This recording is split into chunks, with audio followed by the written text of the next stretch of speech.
দীর্ঘ 17 বছরের নির্বাসিত জীবনের অবসান ঘটিয়ে বিএনপির ভারপ্রাপ্ত চেয়ারম্যান তারেক রহমান ফিরেছেন দেশে। সেই গণসমুদ্রে প্রিয় নেতাকে বরণ করে নিতে সারা দেশের মতো দক্ষিণবঙ্গের যশোর জেলা থেকেও ঢাকায় গিয়েছিল হাজারো নেতাকর্মী। নেতাকে একনজর দেখার আকুলতা কতটা তীব্র হতে পারে তার প্রমাণ দিয়েছেন যশোরের এই অকুতোভয় নেতাকর্মীরা।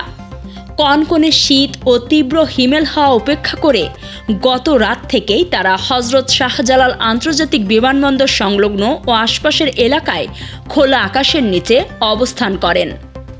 সারা রাত নির্ঘুম ও খোলা আকাশের নিচে রাত কাটালেও সকালের আলো ফুটতেই তাদের মধ্যে দেখা যায় এক নতুন প্রাণশক্তি। দীর্ঘ সফরের ক্লান্তি তাদের স্পর্শ করতে পারেনি, বরং প্রিয় নেতাকে বরণ করে নেওয়ার প্রতীক্ষায় সকাল থেকেই তারা রাজপথকে উত্তাল ও মুখরিত করে রাখেন। এই জনস্রোতের সামনের সারিতে থেকে রাজধানীর রাজপথে ব্যাপক সাংগঠনিক শক্তির জানান দিয়েছে যশোর জেলা বিএনপি ও এর অঙ্গ সংগঠনের নেতাকর্মীরা। তাদের স্লোগানে মুখর হয়ে ওঠে সমাবেশ প্রাঙ্গণ সহ আশপাশ এলাকা।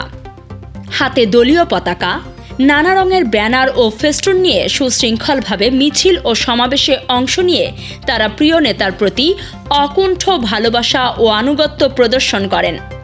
এদিকে ঢাকার জনসমুদ্রে যশোরের শিশু সারিকার সকলের নজর কাড়ে। খালেদা জিয়ার সাজে রাস্তায় দাঁড়িয়ে খালেদা জিয়ার ভাষণ সকলের হৃদয় ছুঁয়ে দেয়। অনেকে তার সাথে সেলফি তুলে স্মরণীয় করে রাখে দিনটি। যশোর জেলা বিএনপির পক্ষ থেকে জানানো হয়েছে, যশোর 3 আসনের আগামী জাতীয় সংসদ নির্বাচনে বিএনপির মনোনীত প্রার্থী এবং জাতীয় নির্বাহী কমিটির ভারপ্রাপ্ত সাংগঠনিক সম্পাদক অনিন্দ ইসলাম অমিতের সুযোগ্য ও বলিষ্ঠ নেতৃত্বে যশোর জেলা থেকে প্রায় 80,000 নেতাকর্মী এই কর্মসূচিতে অংশ নিয়েছেন। ডেভিল হান্ট ফেজ 2 অভিযানে যশোরে আওয়ামী লীগ ও এর অঙ্গ সংগঠনের 7 নেতাকর্মীকে আটক করেছে পুলিশ। বৃহস্পতিবার আটককৃতদের সংশ্লিষ্ট থানা পুলিশ আদালতের মাধ্যমে কারাগারে পাঠিয়েছে।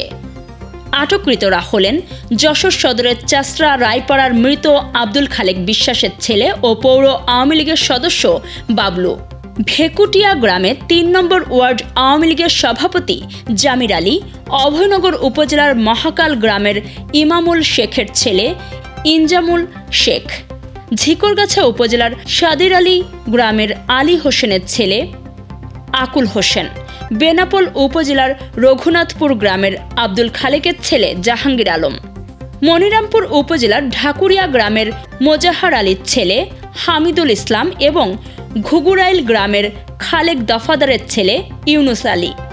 পৃথক মামলায় তাদেরকে বৃহস্পতিবার আদালতে সোপর্দ করা হলে বিচারক তাদেরকে কারাগারে পাঠানোর আদেশ দেন। যশোরের বেনাপোল পোর্ট থানার দৌলতপুর সীমান্ত এলাকায় বিজিবির অভিযানে ভারতীয় 31 বোতল মদ জব্দ করা হয়েছে। বুধবার গভীর রাতে দৌলতপুর বিওপি এলাকায় চোরাচালান বিরোধী অভিযান চালিয়ে এসব মদ উদ্ধার করা হয়। খুলনা ব্যাটালিয়ন 21 বিজিবির অধিনায়ক লেফটেন্যান্ট কর্নেল মোহাম্মদ খুরশিদ আনোয়ার জানান, সীমান্ত এলাকায় মাদক ও চোরাচালান রোধে গোয়েন্দা নজরদারি ও টহল জোরদার করা হয়েছে।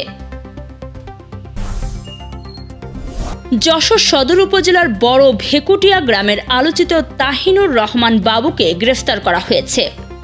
বৃহস্পতিবার সন্ধ্যার পর র্যাব 6 যশোরের সদস্যরা তাকে আটক করে কোতোয়ালি থানায় হস্তান্তর করেন। শাহিনুর ওই গ্রামের সৈয়দ জয়দুরের ছেলে। কোতোয়ালি থানার তদন্ত ইন্সপেক্টর কাজী বাবুল জানান, একটি ওয়ারেন্টের ভিত্তিতে তাহিনুরকে গ্রেফতার করা হয়েছে। বর্তমানে তাকে থানা হেফাজতে রাখা হয়েছে এবং শুক্রবার তাকে সংশ্লিষ্ট মামলায় আদালতে সোপর্দ করা হবে। এদিকে আইনশৃঙ্খলা রক্ষাকারী বাহিনীর সদস্য ও স্থানীয় সূত্রে জানা গেছে, শাহিনুরের বিরুদ্ধে একাধিক মামলা রয়েছে। একসময় তিনি চোরাই গাড়ির ব্যবসা করতেন, পরে তিনি ডাক্তারি পেশায় নামেন। তবে এসব মামলার বিষয়ে বিস্তারিত জানায়নি পুলিশ।